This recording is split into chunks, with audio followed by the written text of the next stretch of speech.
officio. Thank you very much, Pyro. We're joined here by Gambit's AD carry Pinoy and their coach Leviathan after that win over ROCCAT. Congratulations, first up. That's 7 wins on the board in a row. Fantastic. But I got to ask you, maybe Leviathan, because you were on the sidelines, and seeing that mid lane develop, some of those were gambles that paid off, maybe luckily for you guys. Yeah, I don't know. I think I don't even know what to say. I'm still in shock from the game. And when I watch the games, like when the team is playing live, I watch it just like a kid, like a fan. I don't analyze the games when they're live. I watch them. I just get super involved in the energy. So if we're gonna reference like a specific point of the game, like I honestly don't remember. All right, I'll tell you the specific point in the game where you guys didn't go for Dragon, then you did start it, and it was super risky. You didn't manage to secure it, but ROCCAT could have just swooped in and taken it. It was you guys could have gone mid, you guys could have gone bottom, you guys could have gone top, but you decided to try and go for that Baron. Do you remember now? No. I think so. Basically, what it is, you guys in your playstyle, when it comes to the late game, if you feel like you have the better late game comp, you'll find just sitting back and like playing. I wouldn't say passive, because you do try and make plays around the Baron, but you don't really go for any aggressive pushes. We don't see like deep wards coming in and playing around that part. Is that just your tactic saying we want to take it easy late game and just go for this Baron all of a sudden? Yeah, it's like we have our win conditions in the game, and we're always discussing at all points what's the most optimal way for us to win the game. And I'm sure the team had come up with an idea or a specific line that they felt was going to be the most successful. And so even though something may appear to a spectator to be more optimal, when we're in game, we decide on the line and we take the line. Sure. And yeah. And I think it's what we talked about often with shot calling. It's better all to be on the same page.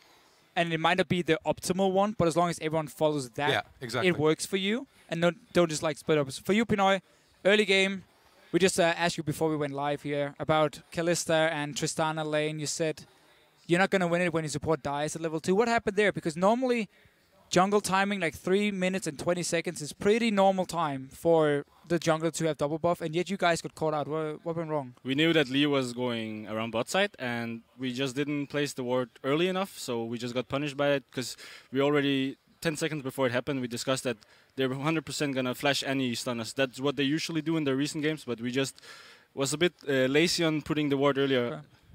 And normally you guys would have won the matchup, I guess? It's a 50-50 matchup. Normally you can have Tristana shoving in all the time, and that's what you usually want to do. So I shouldn't be behind the 10-20 CS as I was this game, but it's normally you're even on CS in this matchup. And we had discussed in the pick and ban phase that we don't win this game like at level 6 or pre-6, but we definitely lose the game in the early game. So it was really important that the players during laning phase were paying attention to the enemy's aggression, because yeah, like I said, we weren't going to win the game in the early, but we definitely could have lost it.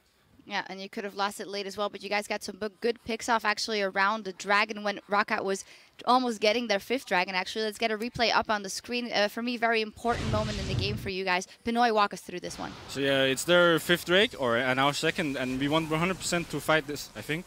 And so we find the cannon here, and it's like super free kill. I jump onto, I see that Kalista is going to be low soon, and she's like super split from the team. So I just jump to her. And it's like we're completely zoned on one target all the time, because at this stage I think I can outdamage both Ezreal and Kalista. Late game Tristana is really strong. So you had been late game for a while though, so actually you could have taken fights a bit earlier. Well, for you guys, if you look at the 2 team comps, especially with this double AD we see so often, Ezreal mid lane coming in, what is like your winning condition in a team fight itself when you play against the likes of Ezreal, Kalista, and you guys obviously have the Sejuani as the big tank? So when we're going into a team fight like that, we just make sure that Kennen is nowhere near our AD carry, because I'm like super hyper carry, and I can outdamage both of them if I have the correct position. And Set usually zones their backline, at least one of their AD carries. So if we fight it correctly with them zoning Kennen away from me and and Set the zoning the AD carries, I'm just free to do whatever, and it just works out the fight.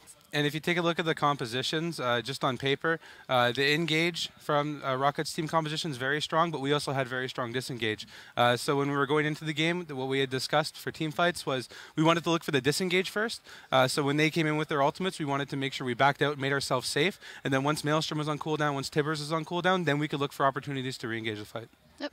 and you guys did. Congratulations, 7-0. That is mighty impressive of Gambit Gaming. In just a few minutes, the Unicorns of Love will face Meet Your Makers in our final match of the week in one of many must-win games for MYM. Don't touch that browser. We'll be right back.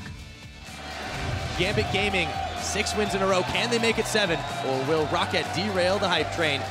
And here we go, the coin pop, they throw down the prison. Everyone is so slowed over. Pau moving right back into the middle, and he's going to get a Zhonya's at the very last second. Oh, oh my goodness, he's going to throw down the Zhonya's at the last minute. They may have distracted. Kabushard, though, is going to pick up the kill. Everyone's health bars are starting to melt. The tower is already down. A pair of Zhonya's hourglasses as Overpow is going to eventually get mopped up. And then TK, guys.